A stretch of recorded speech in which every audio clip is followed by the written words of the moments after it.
before I start cutting up these tracks, I'm gonna talk to some friends about their experience editing music. Then yeah, we fix little things, we overdub. We love to overdub. These days you can do a lot of overdubbing, but keep that live mojo. And even when you overdub, don't do it 20 times, man. Practice at home, know what you want, feel what you want, and do it in 2 takes. Even your overdubs, do it in 2 takes. Get the mojo on the tape. Whenever I make a change or add an effect or something, I listen to it and I listen to it without, and I'm like, if it doesn't make a huge improvement, I usually just take it off because, I don't know, now I feel like simpler is better. I share a similar sentiment with Nash here. When I'm building a song, trying to add a new instrument, sound, or a new melody, it needs to add something substantial to the song. If it's equally strong with or without the new addition, I scrap it. There are times when the opposite is true, and I'm building multiple textures into a song, slow harmonies, but Los Coulters tend to be more of a melodic band, so that's rare. You know, utilizing the studio as a tool, because we don't get to do that when we play live. So we compensate for that in other ways, and today we sort of rearranged on the spot. We knew this was coming. We've talked about it a little bit preemptively, but today we really had to arrange on the spot how we were going to handle different sections. And the first 2 songs we decided to record were pretty intensive in that they're separate feels and separate tempos, and they're like very programmatic in that way. So we had to kind of stop and then regroup. But it was fun. It was fun workshopping that stuff and whittling it away, because it's like it's under the microscope, so you notice all the little nooks and crannies that need to be addressed. But then, so we were trying to have clean takes where we could focus on the rhythm and the groove and not have him singing in the same room where he's playing percussion. So that was maybe the biggest obstacle. We'll spend a substantial amount of time we'll have at least probably 2 or 3 vocal days to have Nestor come in and redo everything, and then background vocals. And we can loop 4 bars of Lao and make it, you know, sound more like we spread it on a MPC and made something like sliced it up in sort of a hip-hop tradition, or, you know, using different takes even to calm stuff. At the end of the day, you're going to get a beautiful album, very well produced, even if it's not extremely complicated or with crazy new digital sounds and all these things, but it's going to be a very well organic, nice, beautifully produced album. Most of our recordings do not feature a live acoustic sound. The songs tend to be heavily mixed, layered, and have added instruments, sound effects, and textures that we don't use in live performances. To be honest, we go full Frankenstein and collage many of our arrangements. Many famous artists use sound effects, ambient noise, or other textures in their songs. From Pink Floyd to RJD2, sampling is quite popular. It could be anything from a police siren to the sound of rain or birds chirping. It's easy to capture your own ambient sounds or effects. You can simply take your phone out and hit record.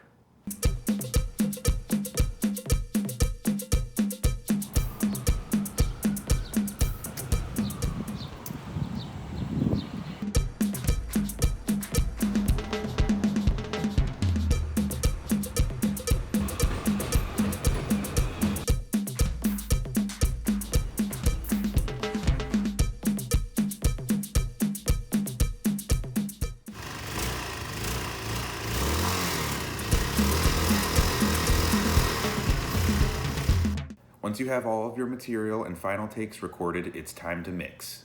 Wrap it up. All the tutorials we present can be completed on free software. I edit music in a program called Reaper, which is, usually you'll hear people talk about, using Logic, or Ableton is another popular one. Reaper is a little bit smaller than them, and it's also a little bit cheaper, but it has got the full functionality that you would want from a digital audio workstation.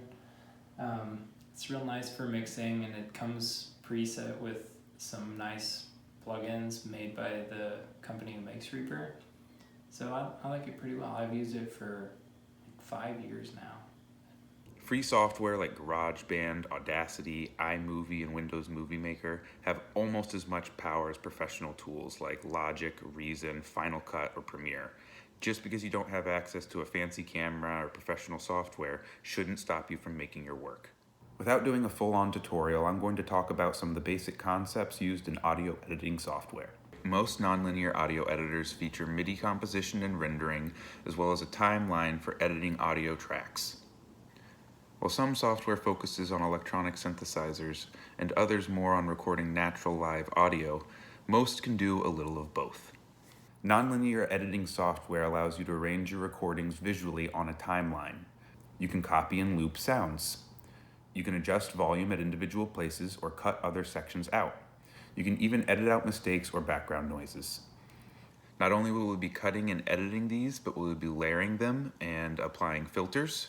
You can think of those much like an Instagram filter for a photo. So your band sounds great live, but you recorded it yourself and it sounds like a wet sock muffling someone's screams in a garage. What do you do? Let's polish up the track. You can also affect and change the sound of individual tracks, cleaning up or focusing on a certain part or sound or focus on a certain frequency. Equalizers and compressors can help clean up your track.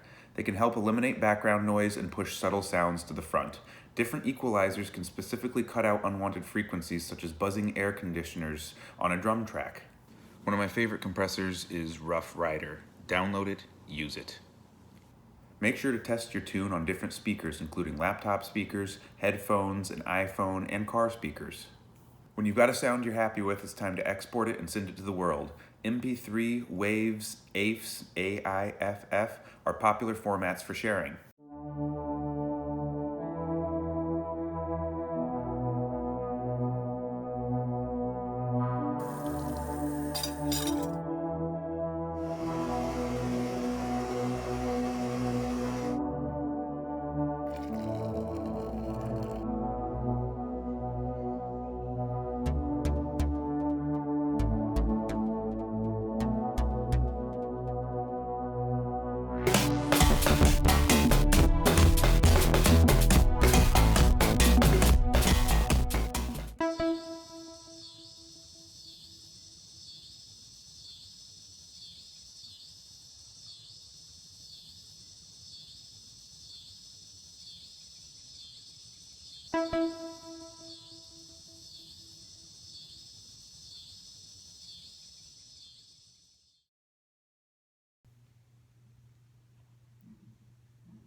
I love it. Spread the word. This track is dope.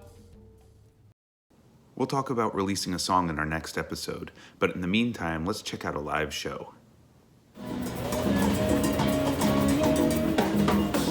Descarrilao is one hot rock salsa group. These guys perfectly blend electric guitar with clave rhythm. Honestly, this is one of the most fun, upbeat bands in New York whose original songs get stuck in your head for days.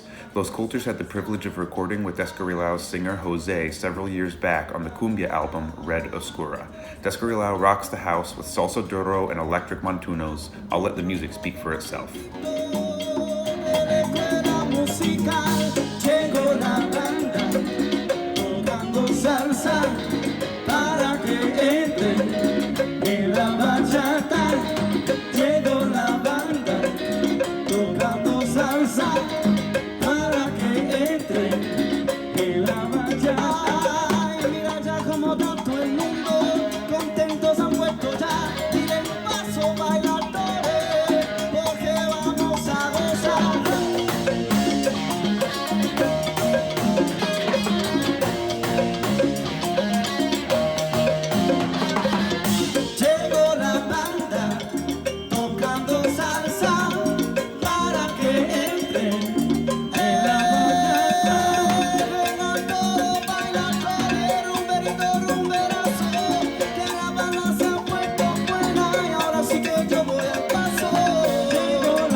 Bye.